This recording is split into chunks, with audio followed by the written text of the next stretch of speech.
Hi ma'am, on a different topic lang po. Another lawmaker supported the proposal to suspend the pension premium sa members po ng state-run pension funds. Senator Sherwin Gatchalian is proposing the Protect program where the government will temporarily shoulder the contributions of employees para po sa SSS and GSIS as a measure to the middle income class. So, how does the Palace view this proposal and kakayanin po ba ng pondo ng pamahalaan na sagutin yung pension premium ng mga members? Yan po ang aaralin.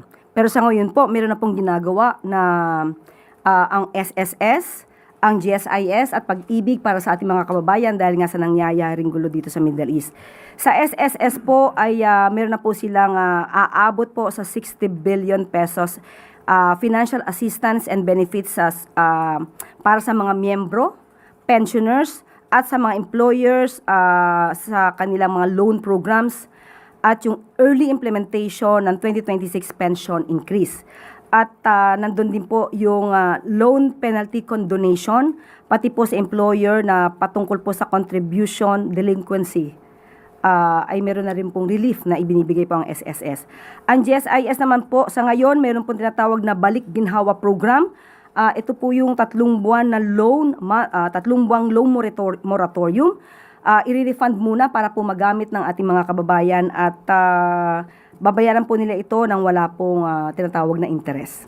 At meron na po, sa ngayon po ay meron 297,162 out of 353,667 applications na nag-qualify na po para dito sa Balik Ginhawa Program.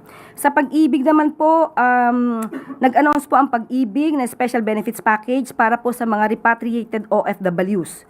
At pwede pong ma-withdraw up to 100% ang Pag-ibig regular savings and modified Pag-ibig 2 savings bago po ito mag-mature.